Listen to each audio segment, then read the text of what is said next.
This is where the fun begins. Clear eyes, full hearts, can't lose. King Kong ain't got shit on me! Oh my God! Okay, it's happening. Everybody stay calm. What's the Everybody procedure, stay calm. everyone? What's the procedure? Stay calm! Say my name. And here we go.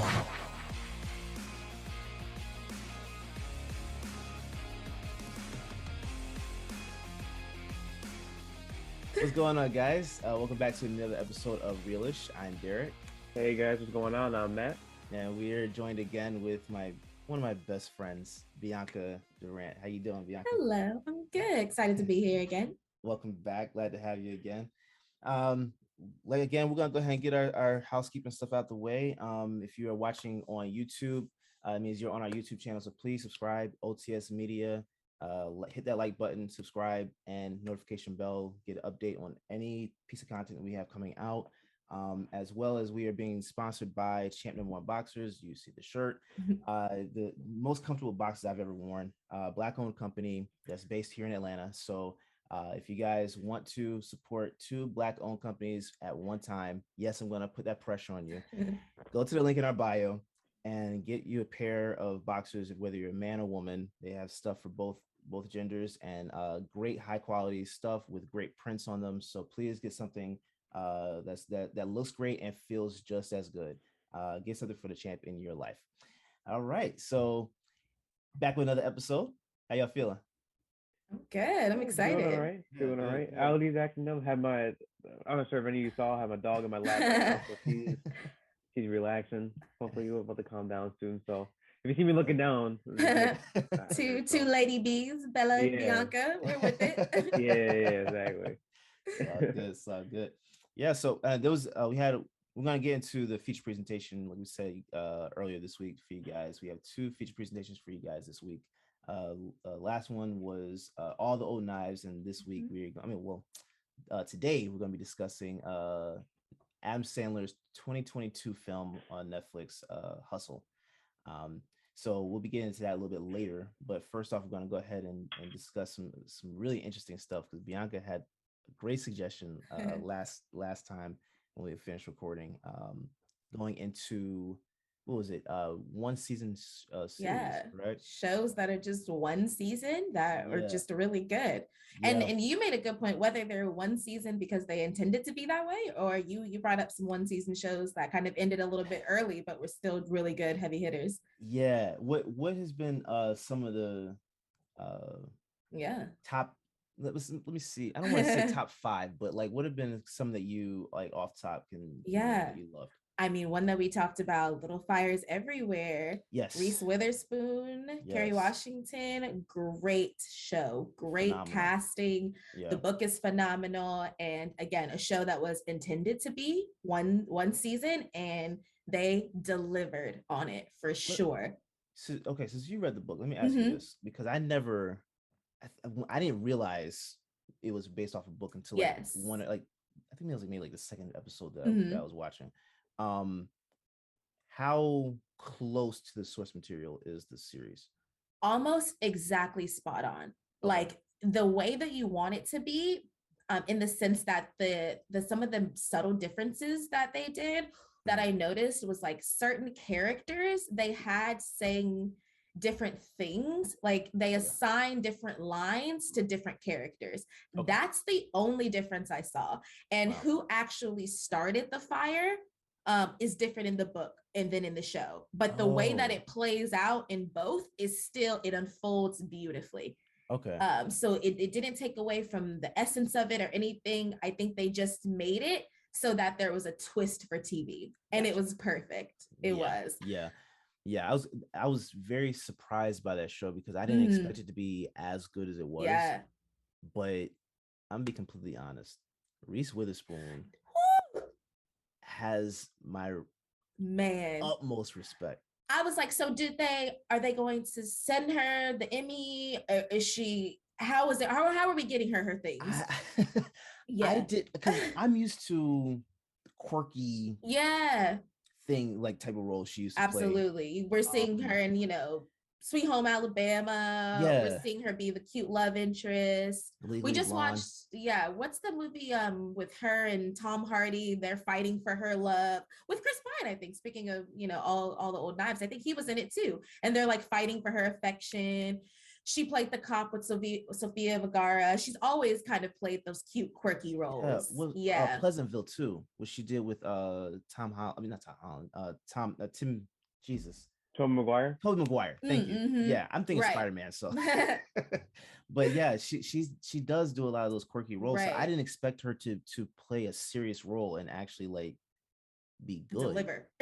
But she plays a mom absolutely well. Yeah. And this, like, I don't know. It's there's a couple people that I've seen like that where Yeah. you're used to them in comedy, Right. or whatever, like some Mhm. real lighthearted type of Yeah. content. And then the older they get, Right. they play like Jason Bateman is a perfect example of that. Right. Ozark, They're delivering some. not expect Oh that. man, right? did not expect that. So yeah, it's very interesting to see her evolution, because she did a show on HBO too. I forgot the name of the show.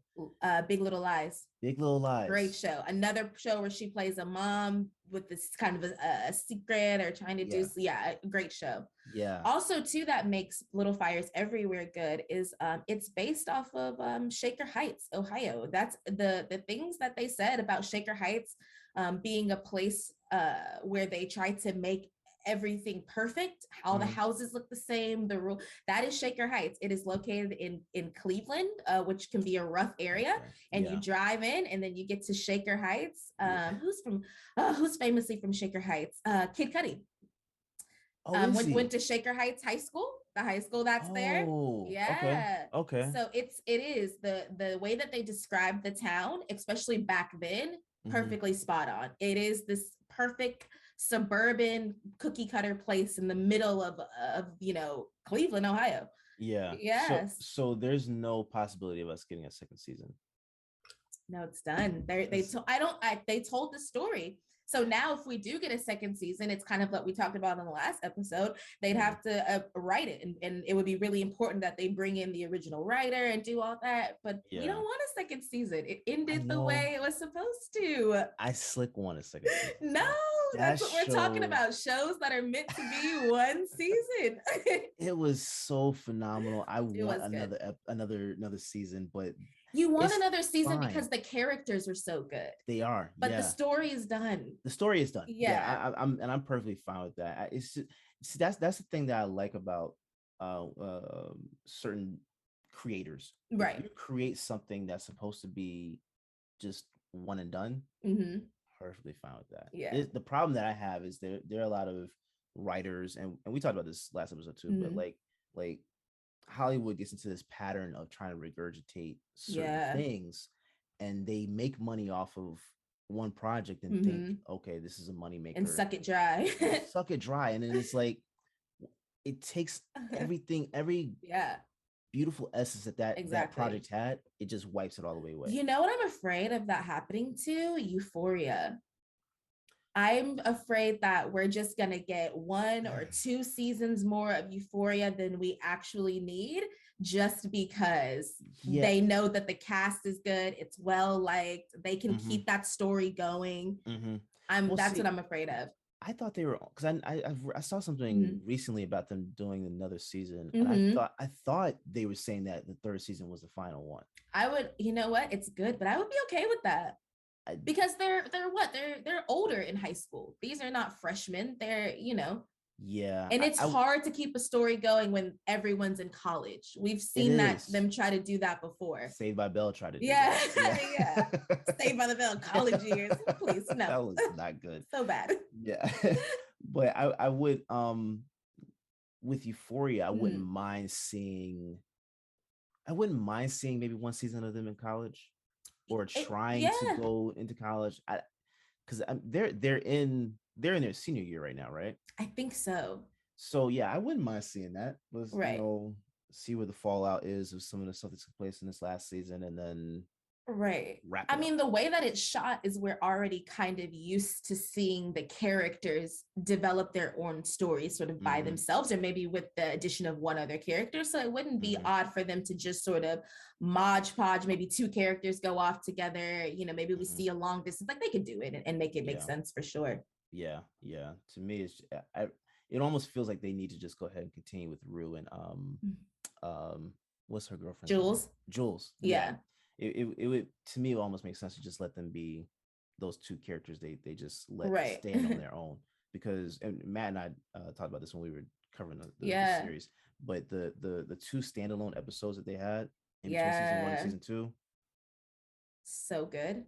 that it was the perfect pace. Yeah. Because that was the issue with that show for me, and for actually for both of us. Mhm. They were focused on so many storylines at once Yeah. that it seemed like they couldn't develop something, That's a good point. as far as they should have. That was the only hit to me on that one. But For sure. yeah, little fires everywhere. Little fires everywhere. I want to rewatch that. I know. I've That already was rewatched it, I think 2 or 3 times. that was a phenomenal show. I It loved was. it. But You mentioned another show that Lovecraft was one Country. season. Yeah, that wasn't meant to be one season. That wasn't meant to be one season. Mhm. But I think that I think HBO messed up with that show. I will be honest in saying I did not watch it. It was one of those shows Okay. that was in the middle of a lot of other shows that I was watching coming out. And I Yeah. said that I was going to look back to watch it. And then it got canceled. And everybody said it didn't end well, like they wanted more. And I was like, do I want to do that to myself? It's one of those things. I'll put it like this. It's telling the story of segregation Mhm. in a sci-fi type I of was way. just going to ask you, there's a sci-fi element to it, which Yeah. is always interesting. And when done well, it's good. Look, how about this? If someone had told me the way that they Mhm. if you had described the show to me like that prior Yeah. to me watching it, Mhm. I'd give you the side look. Like there's no way There- you can that those tell. elements are going to come Yeah, together. racism Right. and sci-fi doesn't seem like a viable thing. Combination, right? Yeah, but they did it very well. Mm. And Jonathan Majors, Yeah. starring in that show, was I had never heard of him prior to this show. Right. So I was only watching for Journey Smollett. Right. It was so I- good. So good. When I saw him, and I'm like, okay, who's this? And okay.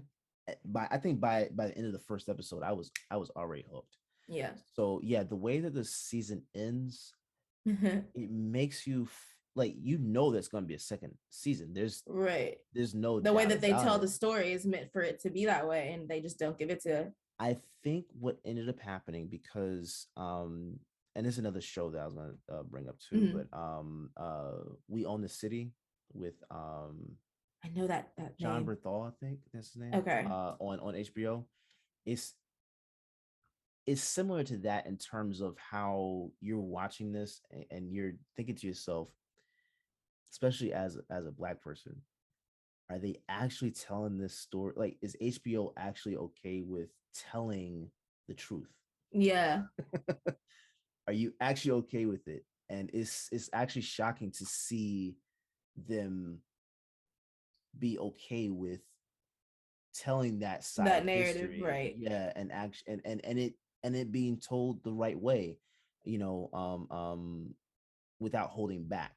Right. So it doesn't feel whitewashed. That's good. I'll put it like that. It That's a doesn't feel good- whitewashed watching anything with Lovecraft Country. We Own the City is another one that is one season, but Mhm. we don't need any more. We don't need any more from that one at all. From We Own This City? Yeah, Are we getting another one? Is it I supposed to? doubt it, because it's Okay. actually I didn't Oh, realize it until the episode. HBO. Sorry, I'm gonna Yeah, interrupt you. no, but I was gonna say I think it's based on a true story, Okay. so I don't think that you Yeah. can. And do I was more just to gonna it. say, another good one season series on HBO that is based on a true story is The Landscapers. I have not heard a lot of people talking about it. I'm still pretty actively telling people about The Landscapers, and somebody put Who's me that? onto it. Let me make sure I get this right. Is that a It is, drama? yes, it is. Olivia Colman, who plays in what is The Crown? Okay. I She's never really watched good. A that. British, I think she does a lot of British television intentionally. Like that's Okay. her lane. That's what she likes to do. And it was really good. Some more people, a lot of British stars who you honestly may not have heard of, which is Mhm. good. It's always good to see fresh faces, I think, It is. especially for people like us who consume a lot of content. You Mhm. know, especially we were talking about in the last episode, Matthew was like, there's no good movies. And it's like because like so many good movies are just Yeah. or movies, not even good movies, are just about the cast. Like Yeah. we're not even making stories anymore to make them even watchable. So I think with television, it's always good to see some faces you haven't seen before. And this is a really good, based on a true story. It doesn't give it the plot away, but of a couple who killed their parents and just how that plays out is really interesting. Okay. It's good. I'm gonna check that out. It's one of those shows that's a little slow, and I know Matthew and I were talking about it too, but it's worth it. Like it's the pace of it Yeah. is just right. Bella was in agreement, as you can see. Poke her head up, but yeah, no, as you can see, I am totally unfamiliar with one season shows. Most I watched had the privilege of extending beyond its initial season. So something like Euphoria, I wish had a single season, so I didn't have to endure its very low quality in I would terms have of writing. But been okay with that too. Yeah. That needed it. Anyways, that is my that's my attempt to slander a show.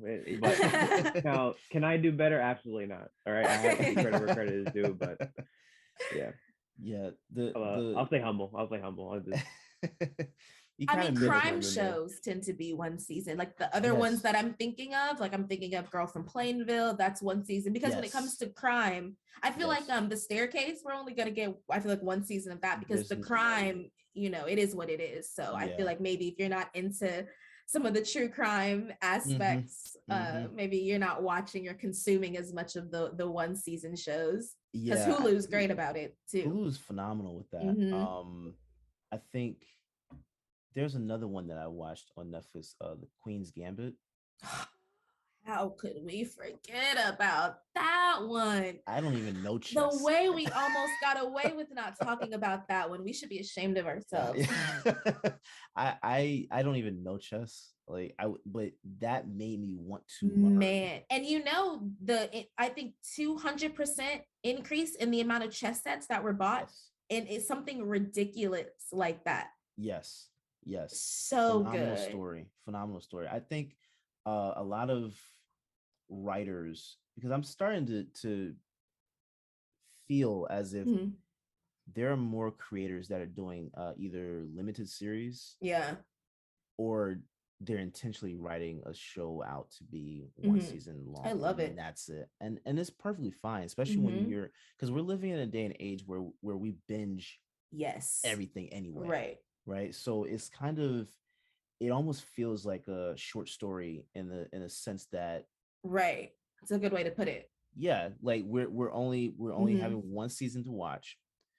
It's comparable to a short story versus the 3 to 5 season type of series where people are watching, people can knock out shows like that within 2 weeks, maybe less. And even I was gonna say even that, so especially the age of people working from home, because I work from home, and that's how I binge a lot of content, just because. Because like Stranger Things season 3, I finished that in a whole weekend, and I didn't expect to do that. The episodes were a little longer. Exactly. I'm thinking, okay, this is gonna take me maybe a week to get through. And you're right about just like the content, because you know who the queen of season after season after season is, Miss Shonda Rhimes, honey. Oh, she will. Watch Scandal. Why are we not on season 17 of Grey's Anatomy? Sis, how did you kill off the entire cast and the show is still on? Like, you've got to give her props for that. I did just watch all 7 seasons of Scandal, and I'm like, so this could have easily been 4 seasons. Same thing. I tried to get through How to Get Away with Murder. Couldn't even do. I like still to this day have not watched all of it, because I'm just like, why is this still going on? But see, that's the thing. Like she does a great job with creating content. Yes. I think her problem is, and this is really not even her problem, I think this is ABC's issue. Oh yeah, for sure. But again, it's that pattern of regurgitation, Yeah. right? So like in her shows, you'll see the pattern of the Mm-hmm. same thing where like Scandal, for example. Yes. Someone comes to Olivia Pope Yeah. for an issue, she solves it, Yeah. she goes and has sex with the president, episode's over. And then It's that's the a good point. same And then thing. that pace, the This- pace is there's something being revealed, 2 or 3 every single things time. every Yes. episode. And it's just like, that's why too, we're people like us who watch a lot of content, we're appreciating a slower paced show. Yeah. Because yeah. it's something different than what we're seeing for sure. But we have to go back to Queen's Gambit because Anya Taylor-Joy, man, Phenomenal. I love watching her. Phenomenal. I love watching her. And I'm going to loop Matthew into the conversation because I know he just saw The Northman. Yes. And she was great in that movie. I really want to see so much more from Anya Taylor-Joy. I love watching her. I think she's got a stunning face. So when you're watching her on a screen, you can pause it at any point and she's giving a great face, a good performance. Yeah. I enjoyed Queen's Gambit mostly because of her for sure. And then, and then Moses Ingram's in it as well, who did amazing. And, you know, she just was in the news because of Star Wars. Yeah. Wait, who does she play in Queen's Gambit? She plays the friend. The friend. Oh, exactly. I knew from the insane asylum. And I heard she was remarkable as well. And she was. Which is weird because I am just frustrated because I know how talented of an actress she is based on certain scenes I've seen.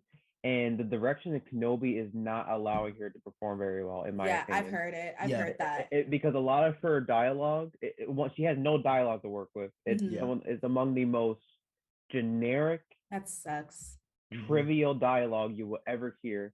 And she can only deliver her lines like this, like, you will listen. And she can't do anything with the dialogue. So in turn, her character doesn't sound remotely intimidating. But you juxtapose that with Queen's Gambit, where you have a very talented cast and crew who are looking to bring this true story to life.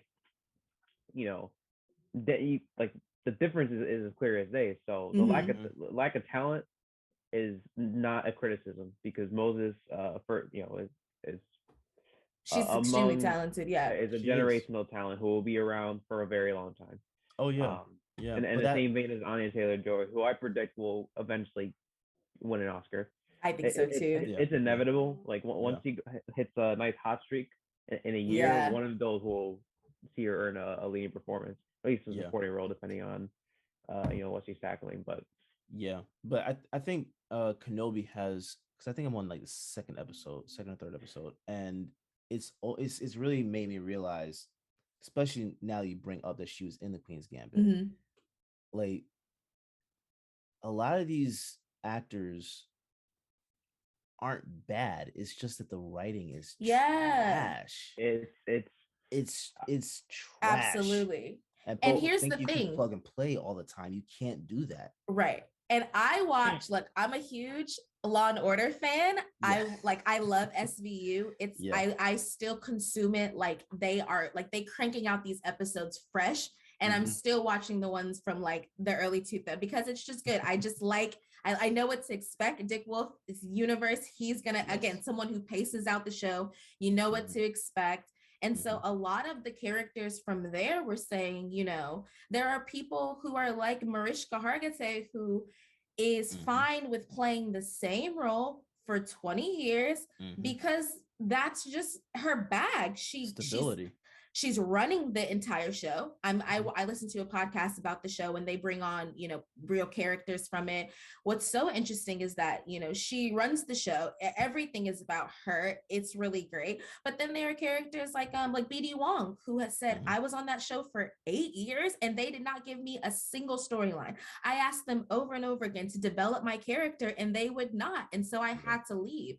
And so that's a really good point, that sometimes characters are having to leave shows, or actors, I should say, are leaving shows because they don't feel like they can grow and develop, their skill, their craft. And everybody who works a job and has a career really wants to grow in it, Yeah, I think people don't realize how important writers are, because it's almost like when you're listening to music, right?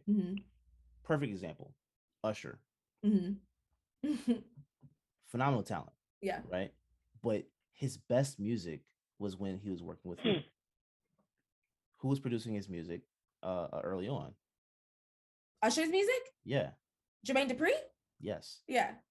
Soon as he Yeah. left Jermaine Dupri, like it's that Yeah. producer singer, like producer Definitely. artist type of balance, right? I could talk about that forever. That when I really, I mean, you're it's such a good parallel that you've made, honestly, because like the same thing, like when you really talk about like writers and producers, you really figure Mhm. out that they are the backbone. Like Mhm. if it's not on a sturdy foundation, anything you build off of it's just not gonna It's hit. horrible. I Yeah, mean, that's a really good comparison. Justin Timberlake, same way. He was Yeah, with Timbaland, yeah, got some of his and best stuff, his best music was best with album. Timbaland. Yeah, After he stopped working with Timbaland, right. like, Man in the Woods, like, come on. Yeah. You see what I'm saying? So it's Or kind of like sorry, go have ahead. that. I'm just saying, it's Yeah, just you have to have that partnership. You have to have that right absolutely. partnership, and that's all that is. You know who fired all their writers and has been cranking out the same stuff ever since? Ugh. Tyler Perry. You got a show called Sisters and ain't no sisters writing on it? No, How, no Sway? women. How? It's that's the And it problem. shows. It shows that It he does. writes all of his content. Yes, and And as even soon some of as his you mention actors are complaining writers, about it. yeah, Yeah. as soon as you mentioned that, I was like, that's a really good point because then you got people. And I feel like Shonda Rhimes too. I know Shonda has a writer's room. Don't get me wrong, Mhm. unlike Tyler Perry, but Mhm. still, it's like it's their show there, but Yes. also two people who employ a ton of people and employ the same people. And Mhm. you can't be mad about people getting steady work. For sure, for sure. But it's like, people think that it's just the director and the Yeah. actor. Nah, No, not at all. the writer, it Yeah. determines a lot, And especially when then you have the writer that works with the director. yes. And then the back end too of the business side of things. Like people Mhm. want their money. They don't want to do their craft for free. So it's Yes, like that yes. side. We were talking about that the last episode, just how many projects, were one season and maybe Mhm. ended short because they just couldn't work it out on the business end of Yeah, things. yeah. So it's very important to make sure that you have the writer that can bring out. It's almost like a painter, right? Mhm. You have this canvas, and they're able to create this picture. Right. But if you don't know specific techniques and you're trying to get a Yeah, specific look, you're going to be limited by your knowledge absolutely. of what it is you're able to do, your knowledge and your Right. skill. So if you don't have a writer that's able to bring out the best in Right. the actor can do, like, I don't even think, like, Moses, to me, Moses is Mhm. on Kenobi is trying to do her best Yeah, with what she's with what given. she has, Yeah. but like, the audience can be upset with her in terms of Mhm. the performance. Like, I get it. It's Yeah. stale. It is stale, but that's not her fault. Yeah. It's almost like when you call customer service and they're just like, ma'am, that's just our policy. That's It's the just, policy. at some point, she's just kind of have to be like, this is just the policy. Like, you don't think I'm trying to put a little razzle dazzle on this Yeah. character and it's just like not working. Yeah. It's not I working. think, and then to reflect on Kenobi more, like the frustrating aspects when you have a studio like Disney who pumps Mhm. millions of dollars Ugh, into their projects, there is man. no excuse for shows Right. like that to be so cheap looking. Oh no. There are numerous occasions in the show where you either have very poor visual effects in the background Mhm. or choreography and costumes Yeah. are unbearably awful But do you in, know in many respects. you I know can what cite numerous examples of what I described. what they're doing though with that? They're trying to keep it, like, on pace with what George Lucas had in the what 70s. Can't be. We can't Like, be trying to do something you from can't keep 30 years doing ago. that. Like, that doesn't work. Yeah. So it's like one of those things where you have better technology and you're not actually utilizing it the right way. So, like, I was actually thinking about this watching Kenobi. Do you know, anytime I've watched Star Wars, like, these people, like stormtroopers, anybody that has a gun, they have the worst aim ever. The worst aim. I don't even want to talk about that. So it looked okay Yeah. back in the 70s and 80s to do something like that. So you're telling me you've gathered the best in the galaxy and can't nobody shoot? This is what you got. Right. You could be a standing like a still Yeah. target. That and they will that shoot annoys me around in you. anything. I don't care what Yeah. I'm watching. That annoys me in everything. It's so weird. I It think- doesn't make sense. Yeah, even another aspect that bothers me, and maybe we're going on a bit of yeah. A I know tangent. Bella. Yeah, she looked at me like, yeah. You got it. You got a yes, woman. Yeah. I looked at her. Yeah. She's looking at me right now and saying, "Yeah, you keep going." Yeah, but basically another aspect that bothers me in regards to Kenobi is I feel like since certain projects have a fan base, Mhm. it's somehow exempt from genuine criticism. Yes. Like I'll give it That's like true. I feel like the moment you criticize an element of the show, let's say for instance you speak on the cinematography, right, Mhm. which is among the ugliest thus far. Yeah. Well, I will say not as poor as the book of Boba Fett, Mhm. but Mhm. again, right? I mean, you invest millions of dollars, the show should look decent at best. Yes. You will probably be barraged with comments saying, "Oh, you should just be happy that Kenobi's a show. Oh, how dare you criticize this aspect? Oh, why are you just needlessly hating?" Mhm. No, that's not the case. If Yeah. you provide constructive criticism on a certain aspect of the show, you have a right to disagree, Oh, for right? sure. Like cinematography is not a make or break element of filmmaking Mhm. for even for myself Mhm. or for others. So I'm the as an audience member, I'm going to point out when something looks subjectively bad or good. Right. Simple as that. Now, if you target like the directors personally, right? Like you send them unwarranted hate messages, something me and Derek spoke on, where Moses Ingram was receiving racist Yeah. and vile DMs around 2 or 3 weeks ago. Yeah, no, Yeah. like relax. Yeah. At the end of the day, this is a show about people using laser swords in Relax. Yeah. a galaxy where we see talking aliens Mhm. interact with humans. What you mean Like, ain't no black people? yeah, so Yeah, that's That's a good Yeah. point. Like So we're in a fantasy world. Like yeah, like at the end of the day, right? Like we should be able to have like civil discourse, yeah. Mhm. in response to these projects without all the needless negativity going on. It's just Yeah. the Star Wars fandom is a difficult one. Yeah. Most of the time, you have a lot of great people. So, a few of them I had the opportunity of speaking to, like on Instagram, for instance, Mhm. they have the most like positive community, people who respect each other's opinions. But you also have others who have like a very large gathering, and Right. whatever their opinion is, they sort of follow the horde, so to speak, and then For sure. comes in all Absolutely. the arguments Yeah. and so forth. But that's applicable to any franchise. Oh, for sure. To Yeah, any- we can say that about Marvel or Mhm. DC. Yeah, exactly. Right. Exactly. Or Matthew, you made a really good point too. Just circling back to, Star Wars is a really a franchise where too they might not even have to work so hard, because they already have a fan Yeah. base. You can work a little less harder when your work is already revered. You get to Mhm. sort of cut corners when people are already going to come out because it's a part of a franchise they know. And I feel like Star Wars is a great example of them doing that. First, Oh yeah. I just can't keep up. There's Yeah. just between the movies, the shows, now we're getting animated stuff. It's a lot. It's So way too it, much. it can't all be quality. But to your point, it could be quality because it's Disney and it should be. Yeah. I mean, I hope this is only one season for Kenobi because I don't see how they can, and I think I'm still behind. I'm on maybe episode 2, but I can't see how you drag that out for the next season. I don't think you should. honestly. The 6 episode format is hurting Disney right now. They need think to it stop is. with these 30 to 40, like 39 to 45-minute episodes. Yeah, because if you're gonna do that, you have to extend the episodes out. Like, it's especially if it's gonna be a limited series. Like when you have, but this is okay. This is the issue with nostalgia. Because you're building on nostalgia Yeah. and expecting everyone to love this Mhm. project. Like we heard Kenobi was coming out. It's like, oh, That's gonna be interesting.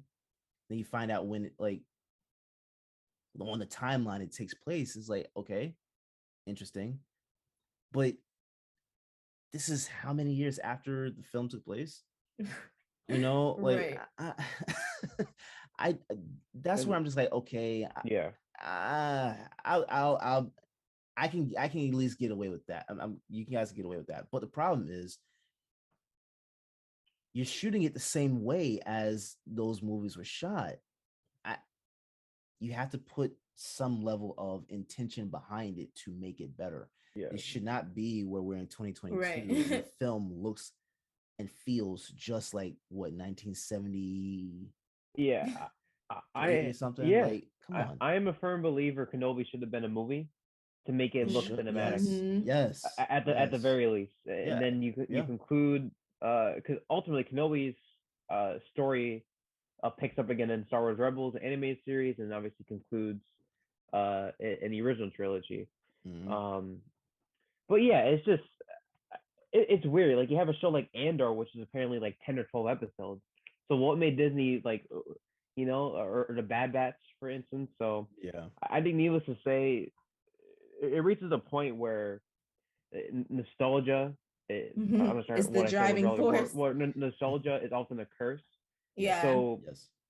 the problem is you lay out the foundation that, oh, Hayden Christensen and Ian McGregor's returning, and then come the unbelievably high expectations of, oh, now we should expect to see Clone Wars flashbacks of them being DAs when they don't appear, because we're already 4 episodes in. So if they're not appearing in the first 4 episodes, then you have, you know, fans who are outspoken angrily, and then you have the others who are saying, well, all you wanted to show wanting are cameos, Clone Wars flashbacks, etc. I am not a believer in this, like having characters appear for the sake of appearing. I want them to have like a genuine influence on the story, like have their presence feel meaningful and important.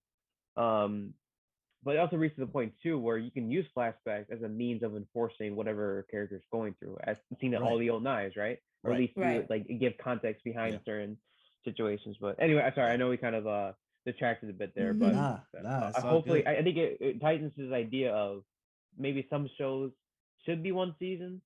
In the case of Kenobi, please do not go make it a good 1 season. You could have a chance of ruining a lot of what's established.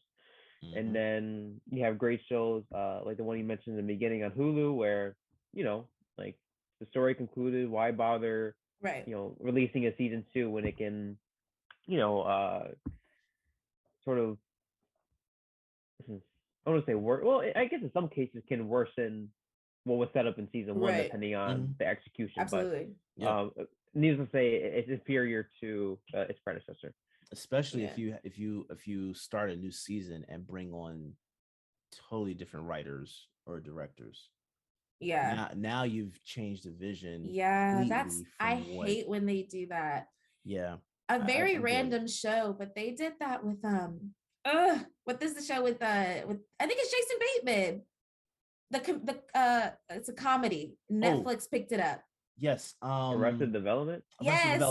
Yes. I loved Arrested Development, and you could tell that the last, I think, 2 seasons were just not written by the same people, and it just is not good. And I love that show. They quirky little show.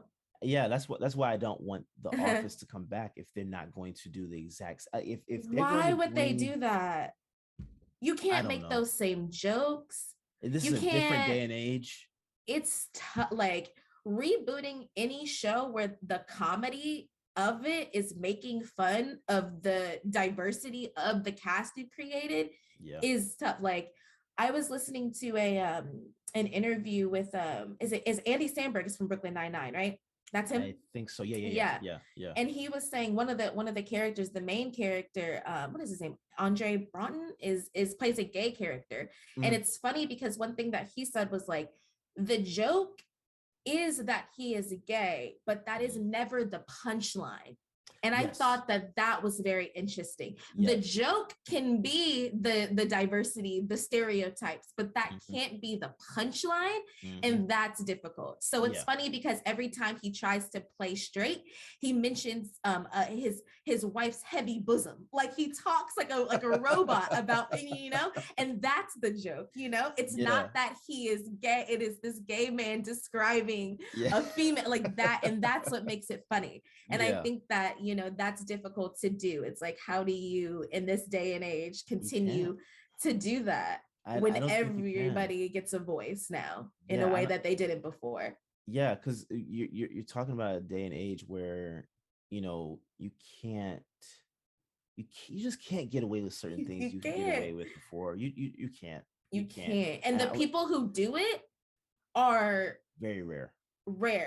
And Very masterful in the way that they do it. Yeah, as well. Dave Chappelle is a perfect example of that. And even him, I need him to move on. Yeah. You know what I'm saying? Like it's run its course. So but it's a great example of somebody who did it masterfully. It's funny.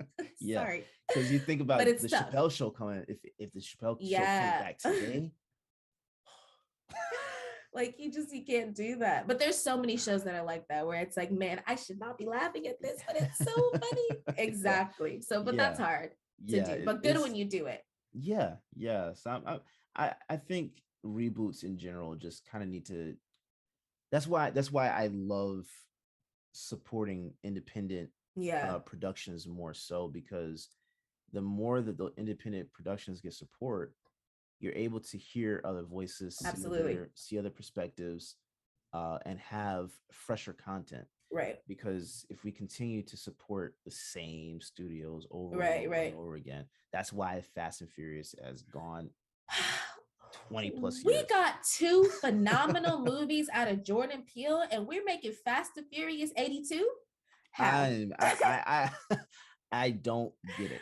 I don't get it. We're in the age of making some great new original content at the same time of us rebooting, and it's just very, very odd to me. Yeah. So it's like, just if we have people again, we have with music, there's this popular focus on independent music and independent production, right? Where everyone is into ownership of their catalogs. Absolutely. If we put that same pressure on film and TV, I think that we're gonna have an abundance.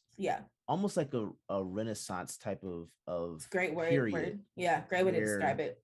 We see all of these people coming out with content, and now like perfect example is Miss Marvel on Disney Plus, right? Like that's a different perspective because she's Pakistani, I think.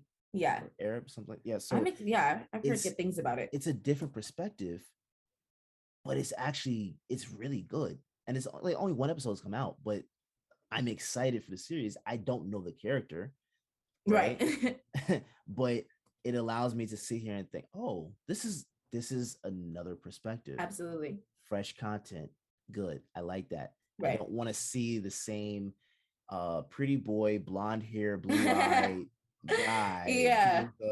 Being the superhero. I don't want to see that. Right. That's where I love the diversity, but I'm with it. You have to have the diversity, not just with casting. You have to have the diversity with production studios. You have to have the same diversity with writers. The foundation has to be there. It's what we said earlier. With editors, you have to have that diversity all around. Because there's a perspective in all of those different areas where you're like, okay, now this feels different.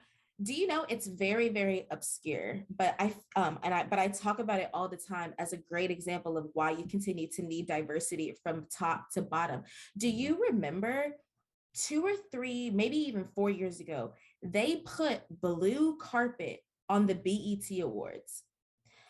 Black people do not look good blue lit.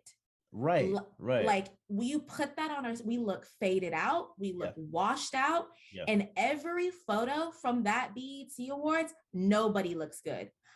From light skin to dark, nobody looks good because you have put blue carpet on, and it's just like, whose idea was that? And it's reflecting onto the skin. Who didn't think about the fact that now nobody is being photographed, nobody looks good, so now these photos aren't going to be shared. That's going to mess with, you know, photographers, video, like people, because nobody wants to share your work because of the poor planning that went into it. So that's always an example of just like why it's important from top to bottom, the foundation to be, everything needs to have that aspect of diversity or something in it, for sure. For sure, most definitely. Well, I'm excited to talk about Hustle. Yeah. I think we're good on this one. So let's go ahead and take a quick commercial break, and then we'll be right back with our featured presentation for you guys. Hey, what's going on, guys? It's your boy Dwayne from Past the Ox and Life's a Botch podcast. I'm coming to you with a real dope advertisement if you got a moment. Can we do that? Peep this. Yo, you tired of that uncomfortable feeling with your undergarments? You know what I'm talking about. Like, literally having to adjust so it gets real comfortable in between the, you know, the real safe space. Or maybe just wedgies from just going underneath, you know what I mean? All that. Let's keep it in 100. Y'all know how I'm feeling. Y'all know how that feeling goes. Well, I want to introduce to you the ultimate solution coming from the #1 premium and fit athletic wear just for you. I'm talking about none other than Champ #1 Boxers. Champ #1 Boxers is a black-owned underwear brand, okay? They literally specify in giving you the most top-notch, high-quality, premium, adjustable and fittable and totally comfortable undergarment wear that is just for you. Not only is it something that you can wear, feel good in, feel confident in, and love, but it's also high quality, feels good, and most importantly, it is definitely fashionable, okay? Comes in a different, wide variety of so many different styles and themes to these undergarments, something to make you look good, feel good, and swag real good in the process, all right? So, again, did I get to mention that this is also a black-owned brand? It's a black-owned brand, y'all, so if nothing else, definitely go support that 100%. So, what I want to do is I want to tell you, head on over to OTS Media Co. on all social platforms, Facebook, Instagram, Twitter, and YouTube. If you go over, you click the link in the bios, it'll take you straight to the Champ #1 Boxers website. You can check out all their styles, you can check out their bundle deals, you can check out why this brand exists, what it's all about, and trust me when I say you do not want to miss out on the types of opportunities going on right now on the site. Champ #1 Boxers. Make sure you do it for the champ in your life if you ain't already doing it for yourself, champ, all right? Champ #1 Boxers, make sure you go cop those, all right? All right.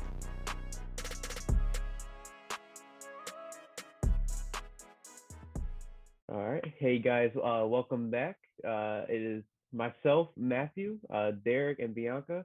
And for this second half of the episode, we're just going to be talking about a little movie called Hustle that released on Netflix, I think, this past Wednesday, if I'm not mistaken? Wednesday or Thursday? Wednesday or Thursday, yeah. Wednesday, Yeah, Thursday? I think so, yeah. So it's obviously very fresh in our minds. It's a film that obviously we wanted to talk about given how recently it released, and it stars Adam Sandler.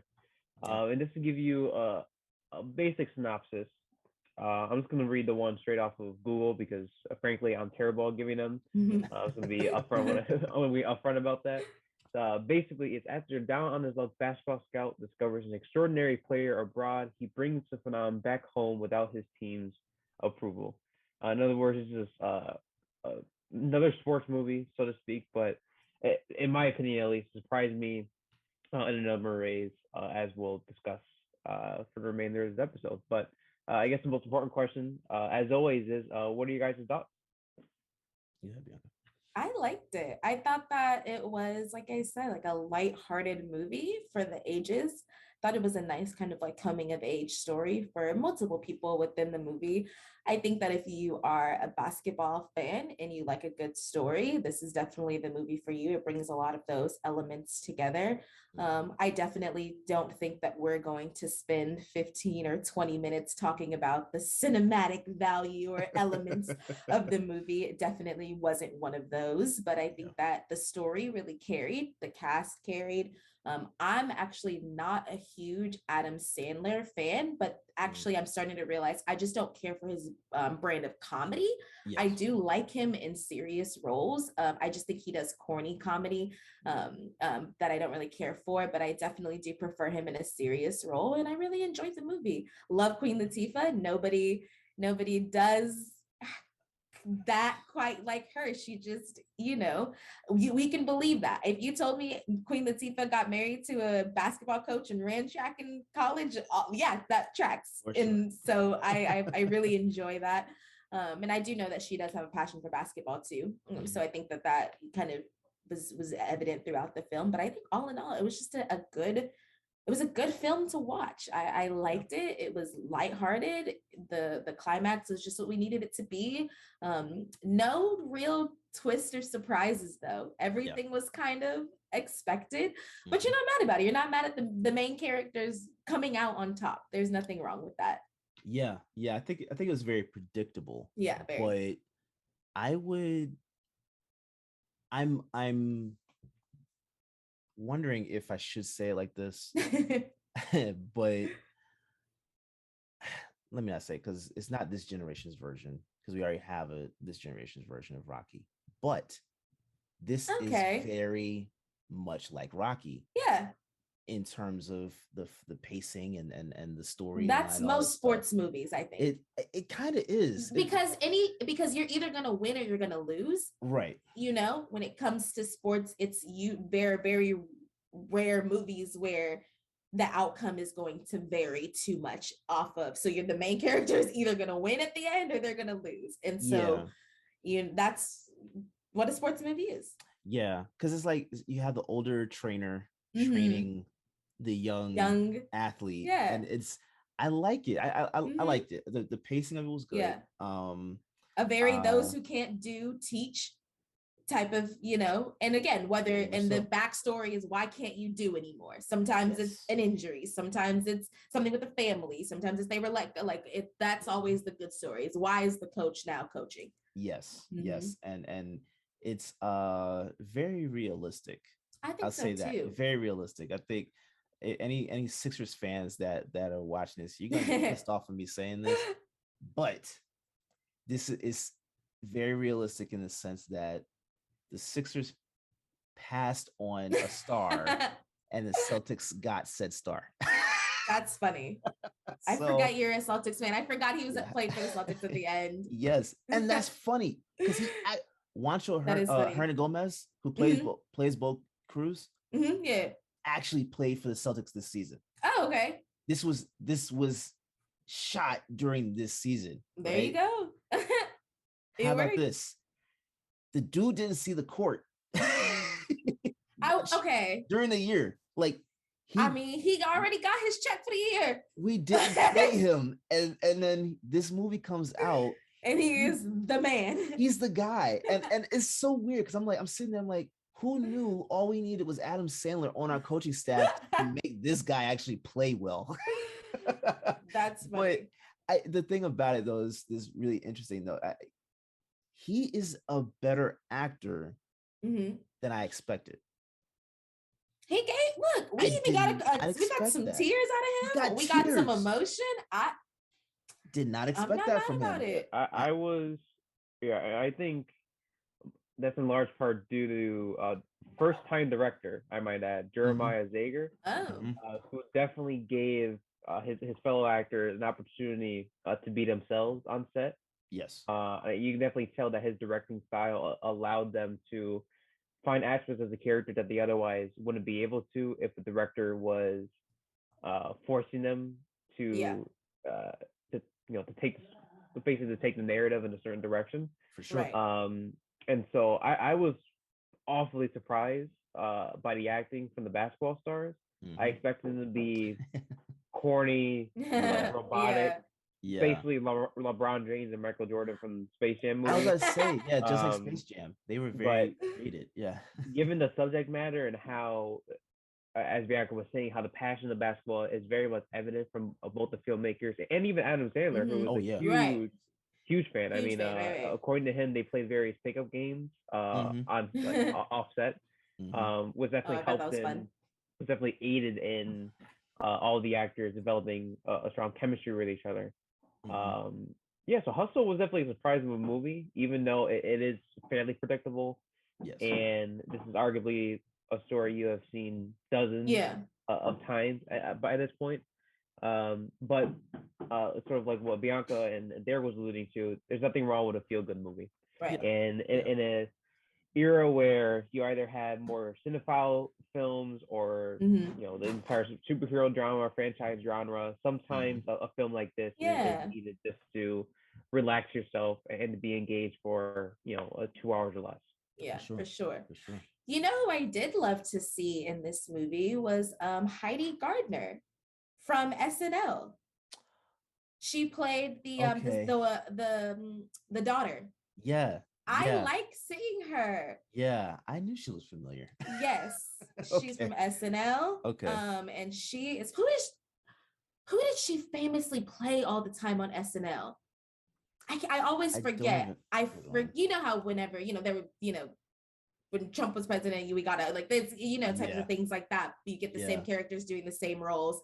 I think she played someone over and over again, but I liked seeing her. I thought, like I said, somebody else who was in a more serious role. Yeah.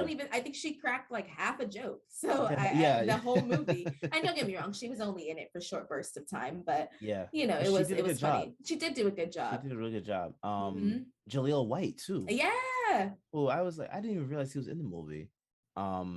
King of getting a little random check. He's been in a couple little movies throughout these years where it's like, you did not need to be here, but you are, and I know you got a check for it, and I love it. Yeah, and I like seeing him because one of the things that sucks is that you see people get typecasted. Yeah.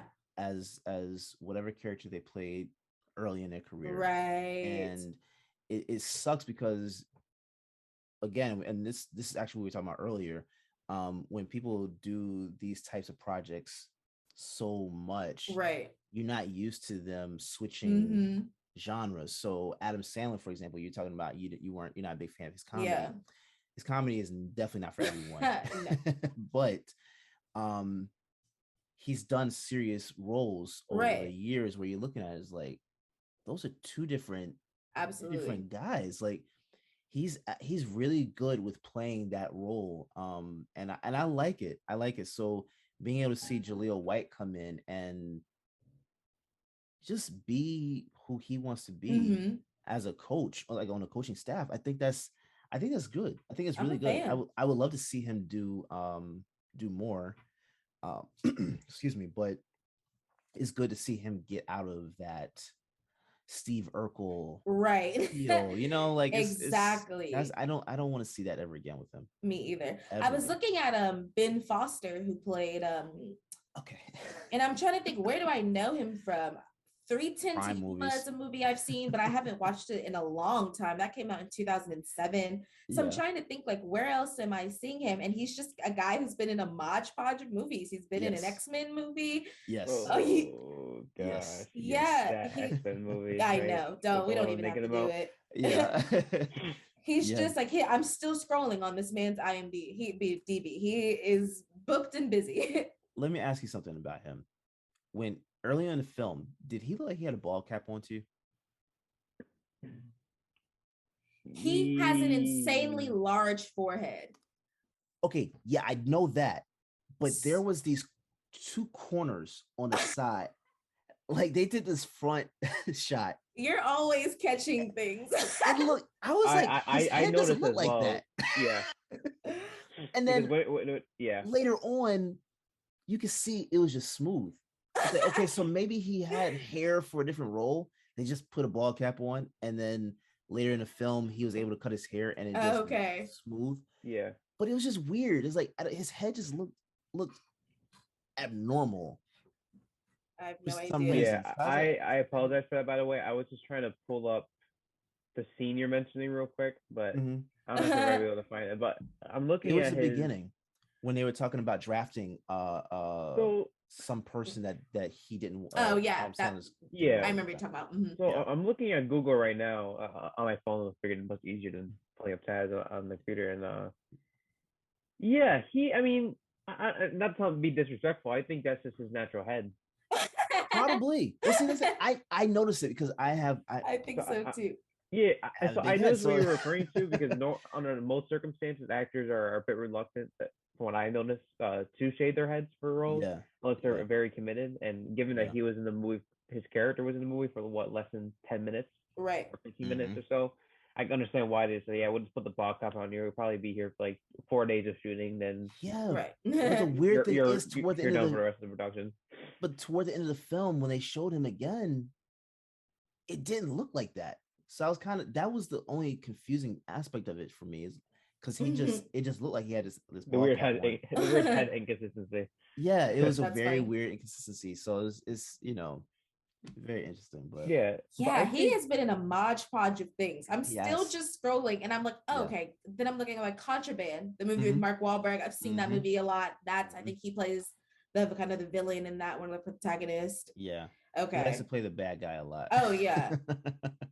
Yeah. He's in a movie. Did you guys see The Contractor with Chris Pine Yes. from this year? Yes. Again, yes. yeah. I forgot about that. Yeah. He's in a lot of little stuff. Yeah. Good for him. Yeah. It's good seeing him because I like Ben. He's a good actor. He likes to play a lot of crazy roles. So it's That's funny. very interesting with him coming into this film. You're playing the role of the son of the owner, the team owner, where now you have to take over. Right. And you wanna put your own stamp on things, but Mhm.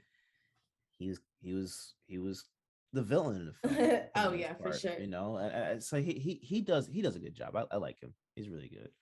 But No, no, for sure. this was a good movie. This is just a good movie. I found it very interesting too that Kenny Smith didn't play himself in the movie.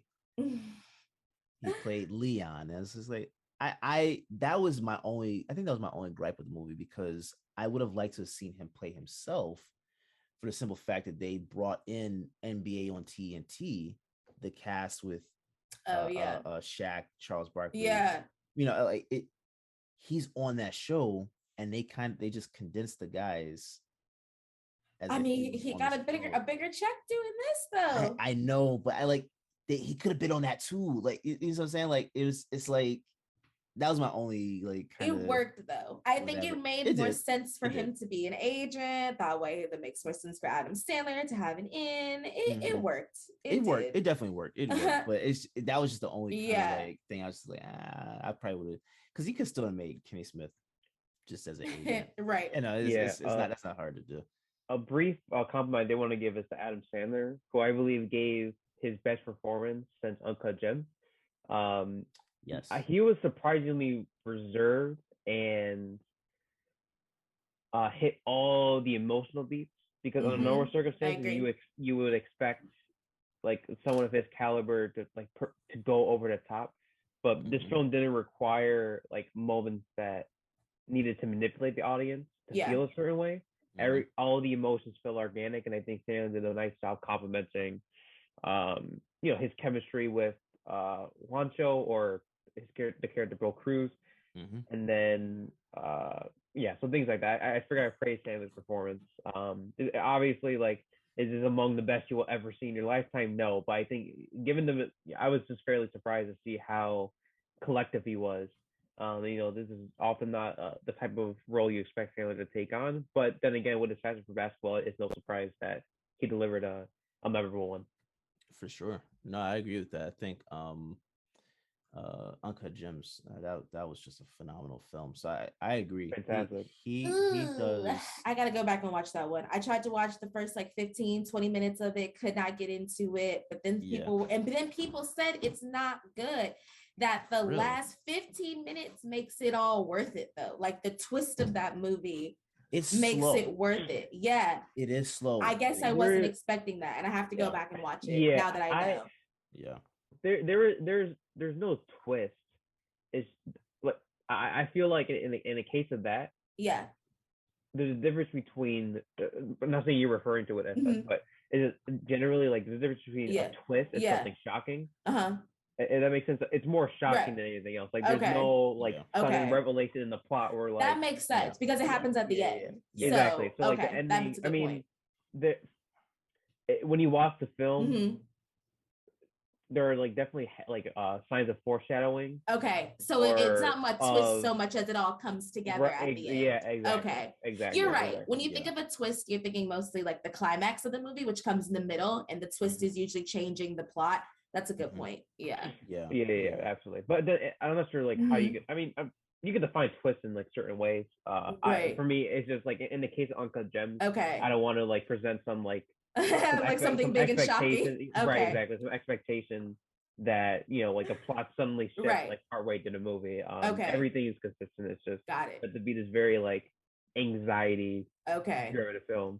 I'm gonna try it again. It very much accomplishes that.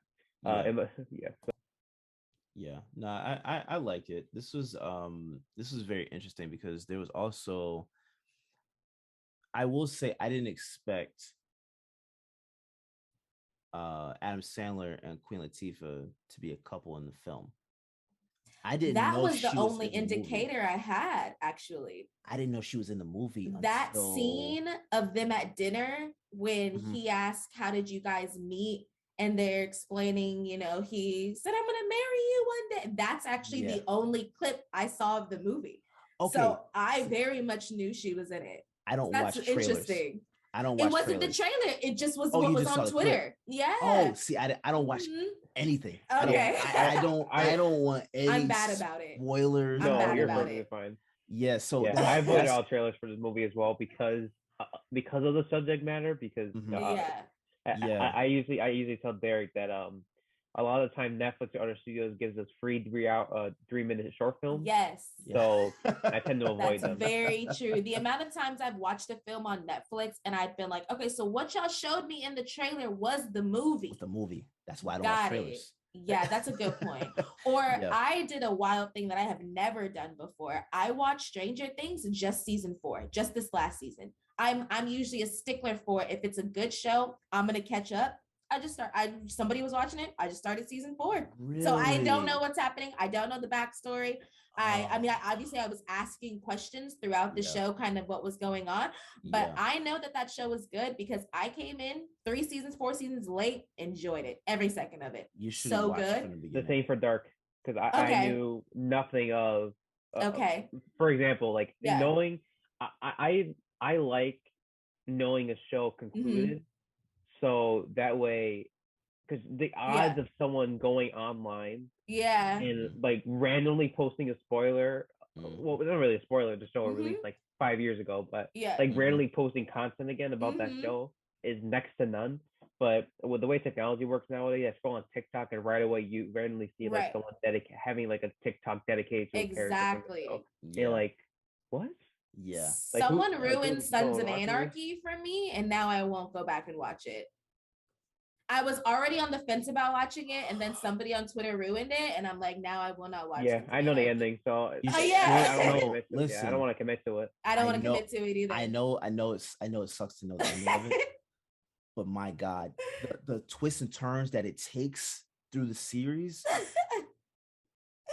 Yeah, John's in love with that show. Well, I'm sure you and John talked about it. Oh, contact John's my older brother. Yeah, Derrick and him are like the biggest Sons of Anarchy fans. The Mayans too. That's what I was thinking. I was like, now, do I want to start the Mayans? I would do that. Okay. Get into it. You don't necessarily need to know Sons of Anarchy to get into it. But I will say it does help. Yeah. I mean, I just watched Stranger Things starting season 4, so I'm all for it. I'm all for coming in a little late. You should okay. You should watch this. You should watch Sons of Anarchy, but the Mayans has done something that I didn't think that was going to end up happening. They have caught up to Sons of Anarchy. That's good. You don't always get that. You don't, and especially when you're doing a spin-off type of series. Exactly. That just goes into something are they else. doing a Better Call Saul? I don't see. I haven't watched Better Call Saul. Better Call Saul is a spin-off for Breaking Bad. And yeah, so I started watching it. I started watching it, but then I stopped. I did too, and I don't know why. I did. I don't too. know either. Season 3. I keep hearing him. I want BOS is better than Breaking Bad. I keep hearing that from a lot of fans, which is a bold statement, right? It's a bold statement. Each of us here can attest to how great cast, how phenomenal Breaking Bad is as a show. Yeah. So the idea of a spin-off, which is inherently difficult to make because you know the fates of certain characters, is a shocker. Yeah. So the fact that you can still have moments resonate with the audience so much, even though some don't have to appear for X reason, is it's just all right. Yeah. Bob Odenkirk? Is that how you say his name? Yes. Okay. Yes. I liked him that movie. He was in Nobody. I like him. His I don't know really what kind of adjective to describe it, just that calm demeanor that he has while still being very forceful. Mm-hmm. I enjoy that. I like him as an actor. Yeah. So I don't know why. Fargo, that is also good. Yes. I watched the first, I think, 2 seasons of that. And it's a movie as well. It is. Is that how it started? Okay. Yeah. Phenomenal. So I would suggest watching the Mayans. Yeah. Highly suggest watching the Mayans. And I highly suggest watching Sons of Anarchy, even though you know the ending. No, right. I'm telling you right now, even though you know the ending, it's still good to watch. There's so much you don't know. Yeah, the pieces together, that's still worth it. I might look. I've heard good things about it. I might circle back. I'll put it like this: the ending, to me, if you know what happened at the end, is actually less of a shock than what has happened. Leads up to series. it. Oh my god, that might be worth it. Oh my god, it's chef's kiss. Chef's kiss. I have got nothing bad to say about Sons of Anarchy outside of the fact that they ended it. Yeah, exactly. Yeah. It reminds me of Daredevil season 3. All right, so let's back to the. I mean, fun fact: I was canceled on my birthday. Are you serious? November 29th, 2018. Oh man, I have the date memorized. I'm sorry. Well, I should have it memorized on my birthday, right? So, no, I remember that. I was doing homework. I remember distinctly. I was doing homework, and then I wanted my phone real quickly just to take a break. I go scroll through. First thing, Daredevil has been canceled after 3. I'm like, I just was messing around. You know, people like post about that jokingly or whatever. Yeah. So I went to the official page, and then they showed like the justice never stops, justice never ends. I was like, are you serious right now? I just finished. I finished the season. Anyways, you know, I roast Netflix, but they actually gave us a good movie for once. Yeah. So,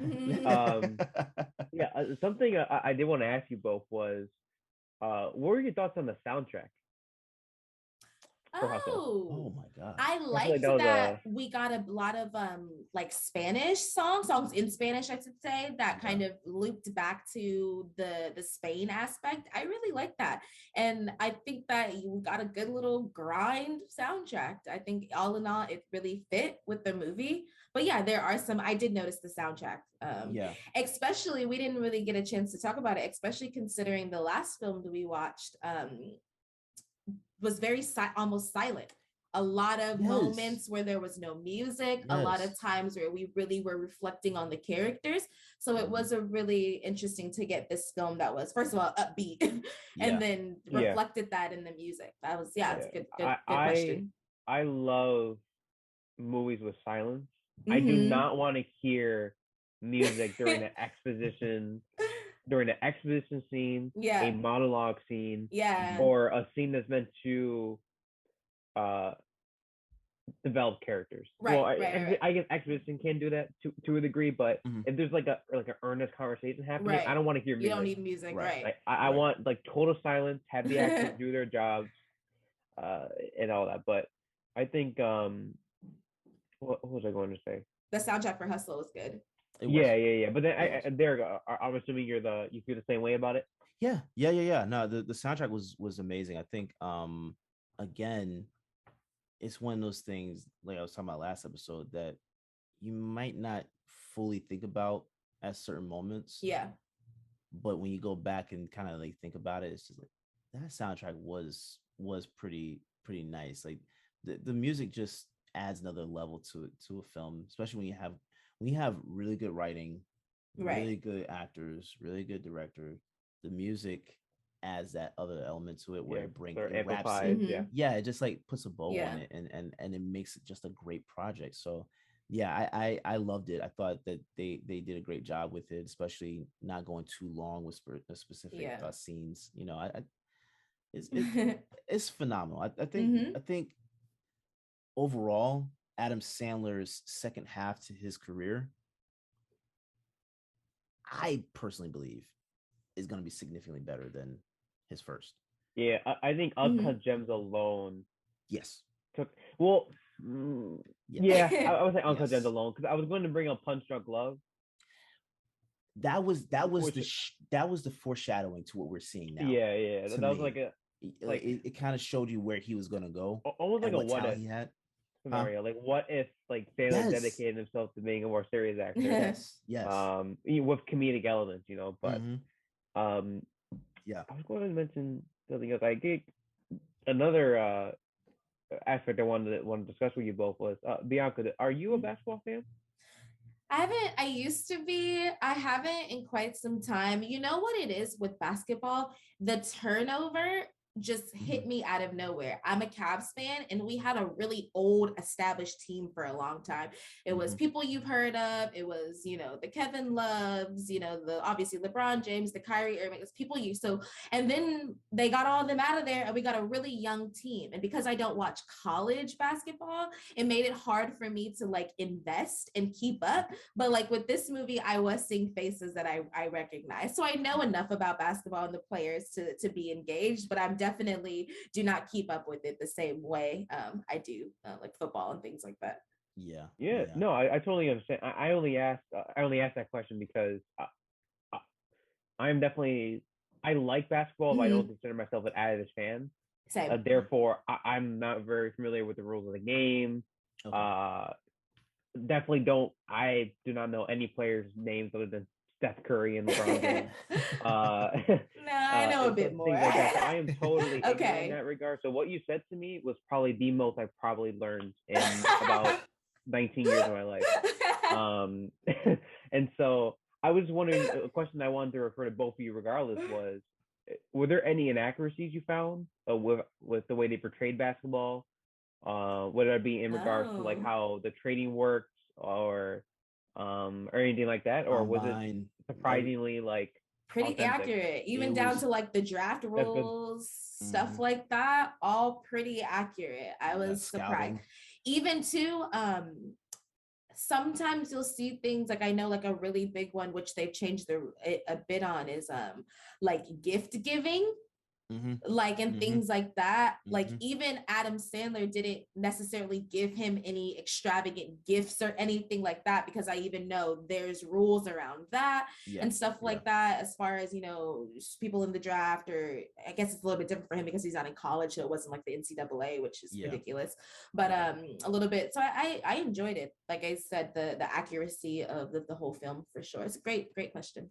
I think it's so realistic, because Adam is close to a lot of basketball players, like Kevin Garnett, for example. They're really good friends. Oh yeah. So you saw him in the game, I heard, right? Yeah. So you see him in Uncut Gems, right? He's one of the bigger characters in that film, but Sandler is just one of those guys that just knows basketball.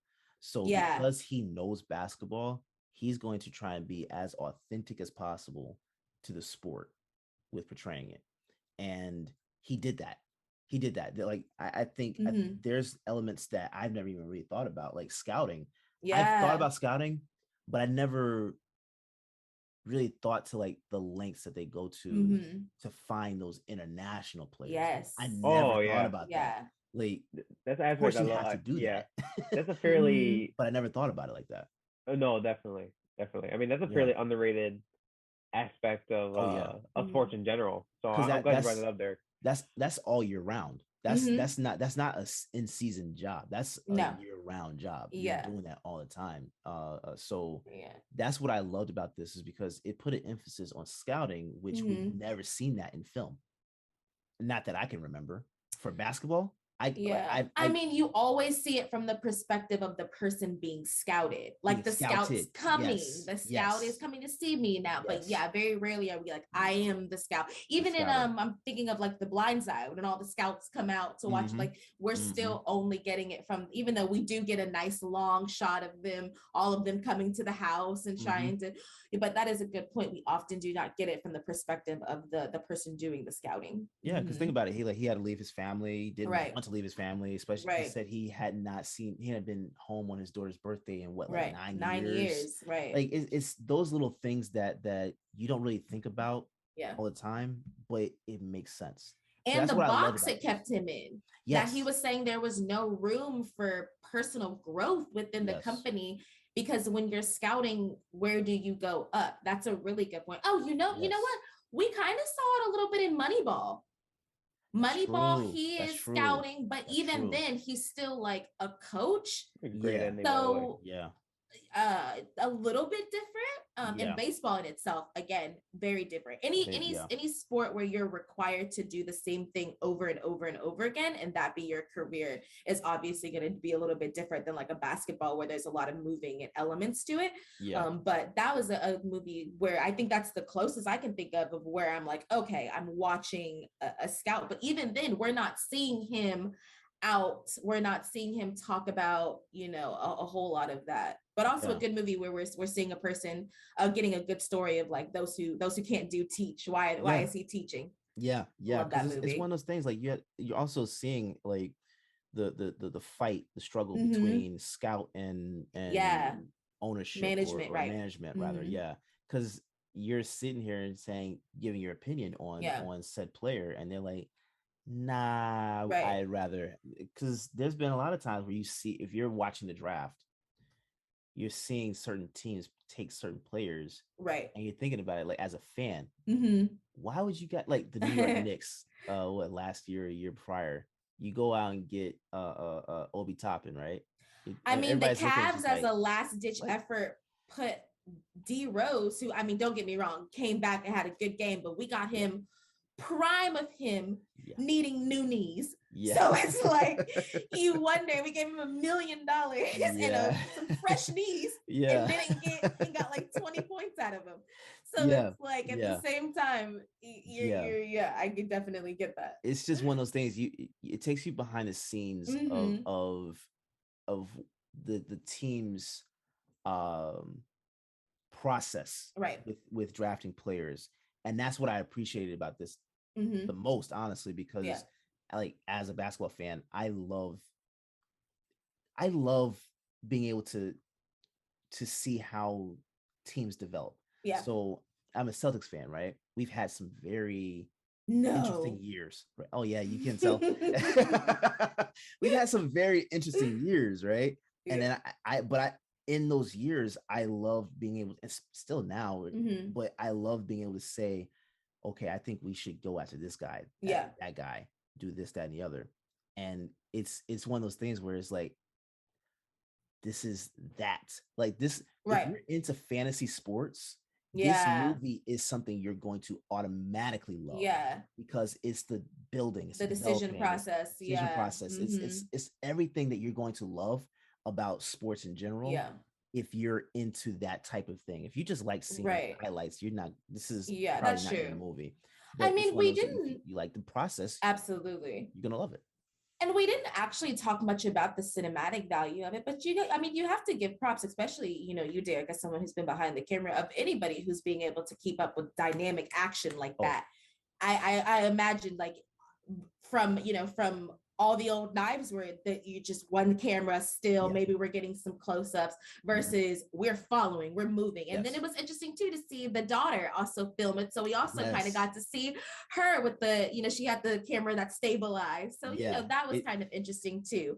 So we didn't talk much about the cinematic value of it, but I mean, you have to give props to the fact that there are not too many movies where, aside from action, where it's like, okay, we're getting consistent moving action, we're having to catch these dynamic shots, and whenever you see people who produce, honestly, in especially for any sort of sports, especially basketball, cut to camera too, cut to camera. It's a lot of it's hard, especially a bit more difficult than just, okay, we're one shot, we're setting it up, we're standing here, this is what we're doing, having to move and catch things. Yeah, I think that's something worth giving some praise to. Yeah, no, for sure. That's one of the hardest things you can do as a videographer. Like, you have to figure out how to record and keep engagement from the audience. That's what those moving shots do. Yes. There's, especially like during his training sequence. Yeah. Like, there was one part where he's dribbling, going through a tire, right? Yes. That's exactly. You've got to roll the tire and kind of keep pace. Exactly. Because how easy would it be to just zoom out and just get shots? Obviously, every time but those close-ups of then we're moving with the ball. Those are some of the most beautiful shots. Yes. I love those. It creates that engagement. Yeah. Pun intended, I guess. No, I love that. No, it creates that engagement and keeps the attention, because the attention span of the audience is so short. Right. If you don't have those dynamic shots and those movements, especially of a predictable story like this. Yeah, because and that's the element with those training sequences where you can get away with a lot more movement. Because I guarantee you, Juancho is not that fast. He is not that fast. Yeah. But he looks so. It made him look so fast and very, very fast, very tall, very strong, very. It did what it was supposed to do. We're nicely edited though. You can definitely tell like Juancho and like the fellow players were actually playing the game. Yes. Both of them like standing in. I'm not sure if you like ascend in like body doubles or stand in, but I'm assuming they were playing the games at all times. So and the guy who played Kermit Wilkes is Anthony Edwards. So the Timberwolves. Hilarious. I thought he did a phenomenal job just trash talking. I would love to see him do that again in some other movie. That he did a good job. I watched an interview for him yesterday, and the reporter asked him, did you catch the acting bug? And he was like, what's the acting bug? He said basically like, you love making this movie so much you want to make another movie. He said, oh, absolutely not. Yeah, it's a lot. He said, if anything, I caught the basketball bug. Oh, that's cute. He's on the list, so yeah. He's never will be seeing him in the movie anytime soon. But yeah, he was a great photographer though. No. I think a lot of basketball players are good at that. Yeah. You know how to get under somebody's skin on the court. Right. I'm assuming at least, but Yeah. No, and acting is only glamorous on the screen. I don't think people realize it's long days. It's having to know your marks. It's having to do a lot of technical things. It is only glamorous on the TV. Your shortest day might be 10 hours. Exactly. Oh yeah. I'm going to mention marking too, because I watched a show called Barry, since finale came out. In the second to last episode, there's a moment of a character having to walk backwards into a door frame, but the frame is supposed to be cut out, and all you're supposed to see is darkness in the background. And so the actors had to hit that mark exactly, otherwise they had to start from the very beginning, because they don't feel like editing it, because you can't edit that out. Otherwise it would look awkward. Yeah. So anyways, the take that they used was their very first one, as he hit the mark. Okay. Very first time. Nice. But if you're a first-time actor, without having much experience, it's difficult. Yeah. I know. Yeah. But I'm pretty happy about that. You want to know also what they say is difficult too, that I don't ever consider any of those like procedural dramas. So like the Grey's Anatomy, the SVUs, the walk and talks, like having to actually say get all of your lines out. To do it in the exact place, because by the time you get to the elevator, it all needs to be out. And so having to train to not only say my lines, remember my lines, walk on my mark, but like say it all in a pace and a cadence that allows it. Like, I'm like, okay, that's a lot. That does not sound fun. Yeah. No, for sure. And blocking is important too. I want to know how important blocking is, especially in a show like Barry, where I have a chance to hear, because Bill Hader directed I want to say 5 or 6 episodes of Mhm. season 3, and I think he's taking out all 8 for season 4. And I've started to notice how a lot of the times, whenever a director chooses to focus on something, they'll blur out the background and then focus in. Like for instance, if you have like a conversation happening between characters, you sort of like, I don't know. I've started noticing that technique more, but it's not Yeah. done in a way that feels pretentious. You know, like Yeah. there's an actual purpose behind it. Yeah. But I think in movies like this, it's weird. Like in movies like this, I tend not to focus on technical aspects because Yeah. story is already feel good enough. I don't want to go Exactly. through like a full-fledged analysis, so to speak, Right. or look at every individual scene to see how it was constructed. Yeah. But in movies like The Northman, where you have a director who's Right. notorious for his style, then or Wes Anderson, I know Bianca mentioned Yeah. that last episode too. Like you can't help but wonder how on earth are they pulling that off, Exactly. or stuff like that. That happens for all movies, but you know, it's sort of it's interesting to sort of like look at films in a different way each time. I'm sorry, girl. Yeah, I know. Wes Anderson is a good director. I know. I agree. Yeah, no, I definitely agree. But what would you guys rate this overall? 1 out of 5 ticket stubs. If you want to go first, Bianca. I'm gonna give it a solid 4. I think for what it was, for being a sports movie, I didn't, we didn't really talk about it, but it had some good ups and downs. At the beginning, he gets the spot he wants, then the owner dies, he's back scouting, he finds what he's looking for. It didn't work for him. Now he's having to pay for it. So it did actually have some ebbs and flows that worked for the story that I think enjoyed. It kept me engaged. So I think I rated a 4, especially I feel like I'm doing the same thing Matthew did last time. He convinced me more because, like I said, aspects of like the soundtrack or the accuracy of the movie definitely gave it some more for me, for sure. Yeah. What about you, Matt? Yeah, I'm definitely at a 4 as well. I think it's one of those circumstances where sometimes it's what a film doesn't do that stops it from being any higher. This is a perfectly fine movie. Yeah. I do not imagine many people will have regrets watching the movie unless you fundamentally hate basketball. Then you won't find any enjoyment whatsoever. But if you are looking for a movie that is just traditional storytelling with a very likable character, then I easily recommend it. So 4 out of 5 for me, or 4 out of 5 ticket sales. What we do. Yeah. Isn't that right, Bella?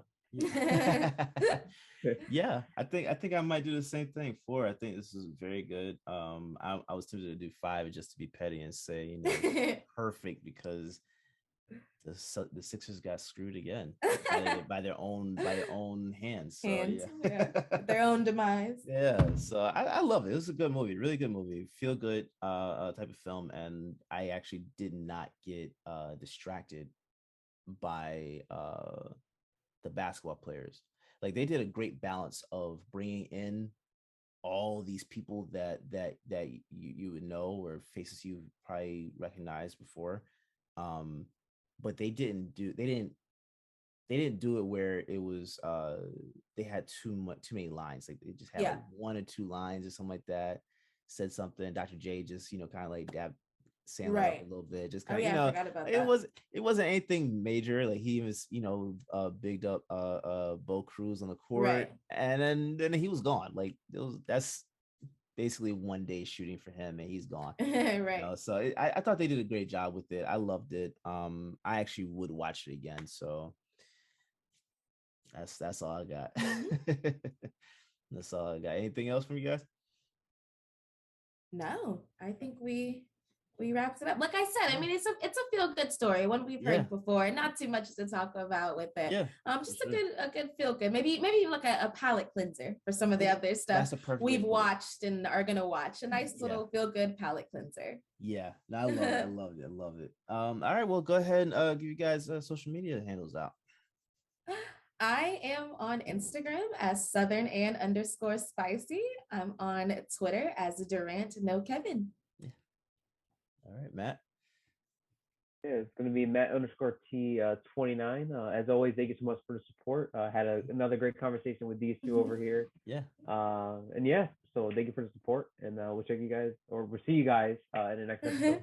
Yeah. Most definitely. And again, you can follow me at Derrick underscore OTS. That's DERRICK.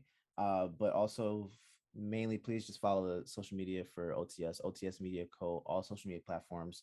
Yes, we are on TikTok. I don't know what the hell I'm doing on there, so please forgive me. But OTS Media Co. All social media platforms. And if you're watching and you have not done so, please hit that like button, hit the subscribe button, and hit the notification bell. Help us, get some more traction on there and some more eyes. So, but yeah, leave a rating and review. Let us know what you guys think about the show. On any podcast platform that you listen on, and just let us know what you guys want to. If you have a specific project you want to hear us discuss, let us know in the comments, and we'll be sure to try and get to it. So we thank you guys for watching and or listening, and we'll catch you guys next week. See y'all later. Bye, y'all. Peace.